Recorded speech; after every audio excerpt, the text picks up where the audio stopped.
વિદ્યાર્થી મિત્રો, last time આપણે એક્ઝામ્પલ 9 જોયો હતો. 10મો એક્ઝામ્પલ તમને હોમવર્કમાં આપું છું. 11th એક્ઝામ્પલ જોઈએ. સાબિત કરો કે સમતલમાં આવેલા બિંદુઓનો ગણ એ પર વ્યાખ્યાયિત સંબંધ R equal to in the cursive bracket ક્રમયુક્ત જોડ પી ક્યુ ઉગમ બિંદુથી બિંદુ પીનું અંતર એ ઉગમ બિંદુથી બિંદુ ક્યુનું અંતર જેટલું છે હોય તો આર એ સામ્ય સંબંધ છે. મિત્રો, અહીંયા સંબંધ કેવી રીતે વ્યાખ્યાયિત કરેલો છે? પી અને ક્યુ બે બિંદુ એનું ઉગમ બિંદુથી અંતર કેવા છે? સમાન છે. એટલે ઉગમ બિંદુને ઓ કહીએ તો ઓથી પીનું અંતર એટલે કે ઓપી થવાનું, અને ઉગમ બિંદુ ઓથી ક્યુનું અંતર એટલે ઓ ક્યુ થવાનું. રાઈટ? તો આપણે કેવી રીતે કરીશું? અહીં એ આપણે શું લઈએ? સમતલના બિંદુઓનો ગણ.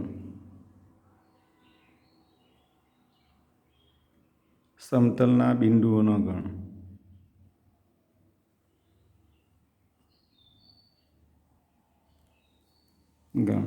સંબંધ આર કેવી રીતે વ્યાખ્યાયિત કરેલો છે? સંબંધ R equal to in the cursive bracket P Q ક્રમયુક્ત જોડ પી ક્યુ એ કેવી રીતે વ્યાખ્યાયિત કરેલું છે? પીનું ઉગમ બિંદુથી અંતર તથા ક્યુનું ઉગમ બિંદુથી અંતર સમાન છે. અંતર જેટલું જ છે એટલે સમાન છે. રાઈટ? સંબંધ આ રીતે વ્યાખ્યાયિત કરેલો છે. એનો અર્થ એમ થયો, એને જો આપણે યાદની રીતે લખીએ તો આપણે આમ લખી શકીએ કે બિંદુ ક્રમયુક્ત જોડ પી ક્યુ સંબંધ R equal to in the cursive bracket ક્રમયુક્ત જોડ પી ક્યુ એ કેવી રીતે વ્યાખ્યાયિત કરેલું છે? ઉગમ બિંદુ ઓથી બિંદુ પીનું અંતર એટલે ઓપી અને ઉગમ બિંદુથી ક્યુનું અંતર એટલે ઓ ક્યુ. બંને અંતર કેવા છે? સમાન છે, સરખા છે. એટલે આપણે આ રીતે લખી શકીએ. ચાલો, હવે આપણે સાબિત શું કરવાનું છે? આ વસ્તુ આપણને આપેલું છે. શું સાબિત કરવાનું? સામ્ય સંબંધ છે એમ સાબિત કરવાનું. સામ્ય સંબંધ છે એમ બતાવવું એટલે શું બતાવવું પડે? આપેલો સંબંધ આર એ સ્વવાચક છે, સંમિત છે અને પરંપરિત છે એમ બતાવવું પડે. તો સ્વવાચક કેવી રીતે બતાવી શકાય? સ્વવાચક બતાવવા માટે અહીંયા આપણને શું આપેલું કે ઓપી ઇક્વલ ટુ ઓ ક્યુ આપેલું છે. એટલે ઉગમ બિંદુ ઓથી બિંદુ પીનું અંતર અને ઉગમ બિંદુ ઓથી બિંદુ ક્યુનું અંતર સમાન છે એમ આપેલું છે. તો આપણે પીને બદલે ક્યુ લઈએ તો આપણને શું થવાનું?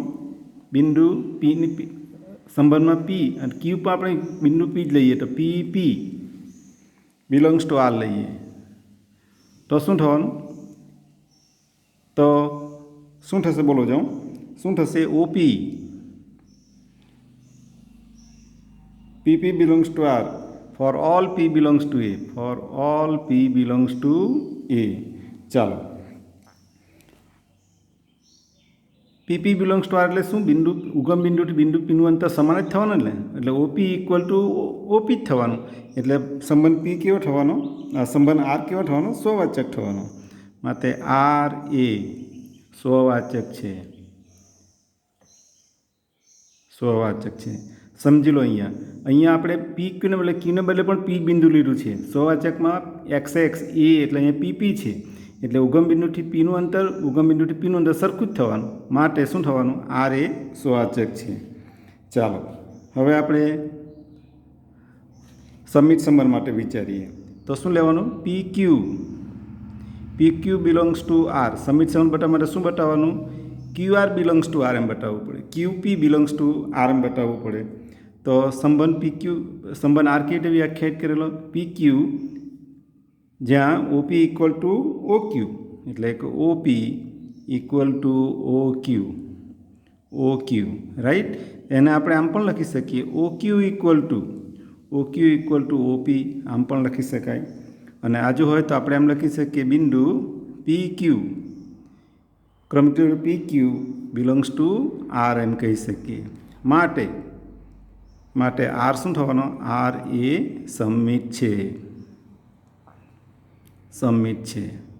એ જ પ્રમાણે પરંપરિત માટે परम्परित माटे आपणे शुं लेवानुं? ध्यान आपजो बराबर। परम्परित माटे शुं लेवानुं? क्रमिक जोड़ P Q belongs to R अने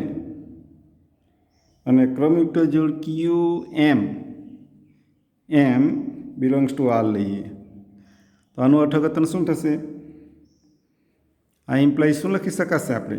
implies P Q belongs to R होय तो O P equal to O Q अने Q M equal to Q M belongs to R एटले शुं थशे? O Q equal to O M. जो O P equal to O Q अने O Q equal to O M तो शुं लखी शकाय?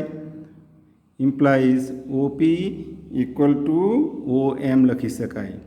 अने O P equal to O M एटले शुं? इम्प्लाइज शुं लखी शकाशे? P M belongs to R. P M belongs to R माटे आर ए परम्परित छे।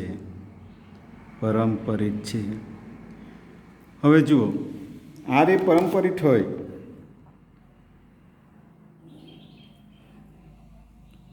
आर ए परम्परित छे माटे संबंध आर ए स्ववाचक सम्मित अने परम्परित होवाथी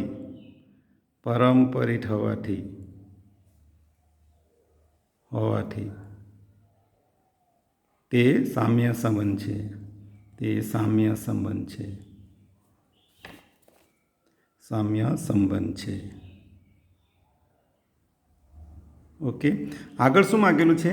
बिंदु पी साथे संबंध आर धरावता बधा ज बिंदुओनो गण पी मांथी पसार थतो अने उगम बिंदु केंद्र वर्तुळ छे। तो अहींया आगळ आपणे एम लखी सकीए समतल परना बिंदु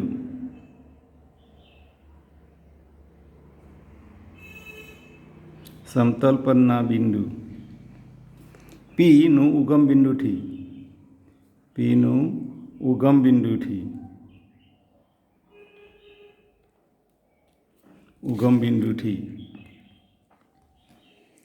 બિંદુથી અંતર સમાન છે।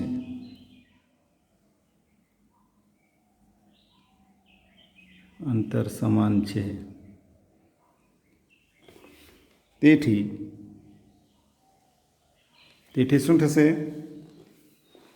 તેથી પી એ ઉગમ બિંદુ કેન્દ્રવાળા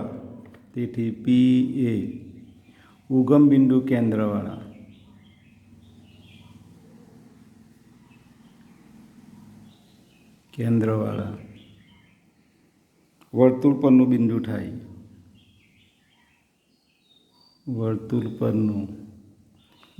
થાય। અને જો આકૃતિ દોરવી હોય તો આપણે આકૃતિ પણ દોરી શકીએ। આકૃતિ કેવી આવશે કે એક આ રીતે વર્તુળ દોરો, તમે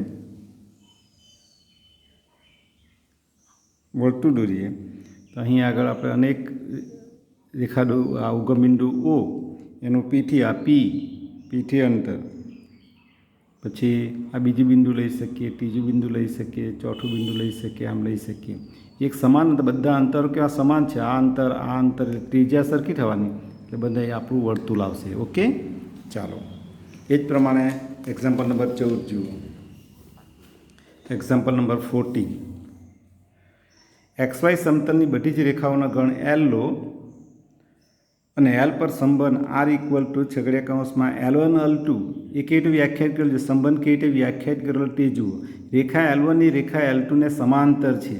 समांतर कोने कहेवाय? जो बे रेखाओं एकबीजाने छेदती न होय तो आपेली बंने रेखाओं परस्पर समांतर है। आ रीते संबंध व्याख्यायित करेलो छे। साबित करो कि आर साम्य संबंध है। साम्य संबंध है एम साबित करने शुं करवानुं? आपेलो संबंध स्ववाचक सम्मित परम्परित है एम बताववुं पड़े। अने पछी आपेलुं छे जे रेखा y इक्वल टू 2x+4 साथे संबंध आर द्वारा व्याख्यायित होय तेवी तमाम रेखाओना गण शोधो। तो अहींया पहेलुं शुं लेवुं पड़े? पहले स्वीकारी लेवुं पड़े कि प्रत्येक रेखा पोताने समांतर है। रेखा L1 ए रेखा L1 ने समांतर, रेखा L2 ए L2 ने समांतर। चलो उकेल आपणे करीए, એટલે કે સોલ્યુશન કરીએ। જુઓ અહીં એલ રેખા એલ કેવી વ્યાખ્યાયિત કરેલું છે? એક્સ વાય સમતલમાં આવેલ રેખાઓનો ગણ છે.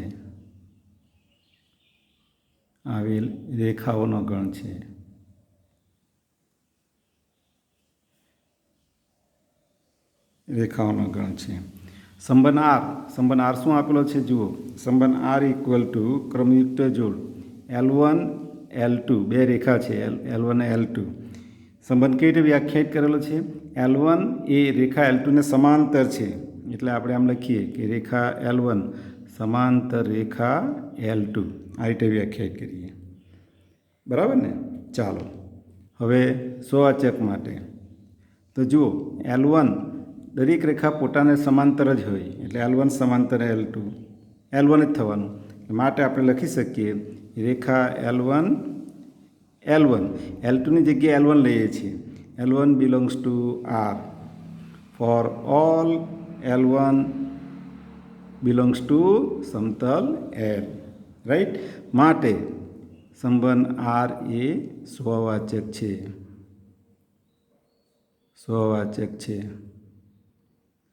રાઈટ. ચાલો એ જ પ્રમાણે હવે સબમિટ માટે લઈએ.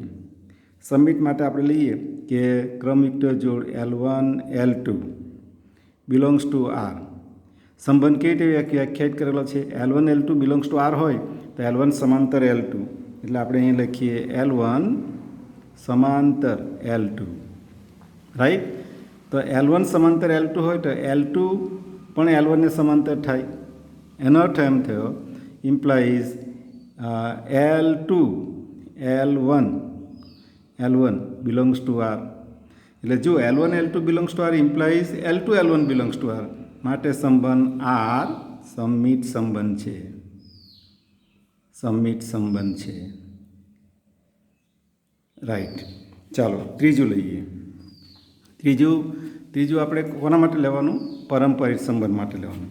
એમાં શું લઈશું? એમાં બે ક્રમયુક્ત જોડ લઈશું. L1 L2 belongs to R અને L2 L3 belongs to R, right. તો પછી આપણે શું લખી શકીએ? L1 L2 belongs to R એટલે શું થવાનું? L1 સમાંતર L2. આ સંબંધની રીતે વ્યાખ્યાયિત કરેલો છે. જુઓ, આ ખાસ ધ્યાન આપજો. હા. અને L2 L3 belongs to R એટલે શું થવાનું? L2 સમાંતર L3. મિત્રો અહીં ખાસ ધ્યાન આપવાની જરૂર છે. જો રેખા L1 એ L2 ને સમાંતર હોય, L2 જો L3 ને સમાંતર હોય તો L1 એ L3 ને સમાંતર છે એમ કહેવાય. અને L3 ને સમાંતર હોય તો આપણે શું લખી શકીએ? ક્રમયુક્ત જોડ L1 L3 belongs to R. એટલે પારંપરિક સંબંધની વ્યાખ્યા મુજબ L1 L2 belongs to R અને L2 L3 belongs to R implies L1 L3 belongs to R. માટે સંબંધ R એ પારંપરિક છે.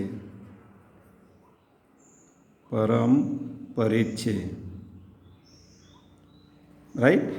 હવે જુઓ, આ પરિણામ નંબર 1, પરિણામ નંબર 2 અને આ પરિણામ નંબર 3.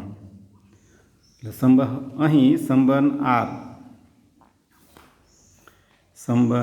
R એ સ્વવાચક, સંમિત અને પારંપરિક હોવાથી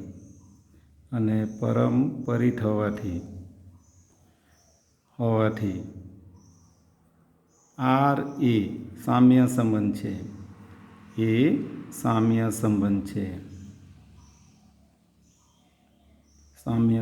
છે. મિત્રો બીજું અહીંયા આપેલું છે રેખા y equal to twice x. Rekha y equal to twice X plus 4 સાથે સંબંધિત રેખાઓનો ગણ એ y equal to twice X plus 4 રેખાને સમાંતર રેખાઓ, એટલે કે y equal to twice X plus C, જ્યાં સી બિલોંગ્સ ટુ R થાય. એ તમે લખી લેજો. શું લખવાનું? છેલ્લે y equal to twice X plus 4 સાથે સંબંધિત રેખાઓ ગણ એ y equal to twice X plus 4 ને સમાંતર રેખાઓ, એટલે કે y equal to Y equal to શું થશે? Y equal to twice X plus C, જ્યાં સી બિલોંગ્સ ટુ આર થાય. ઓકે, હવે પછી એક્ઝામ્પલ આપણે બીજા વિડીયોમાં જોઈશું.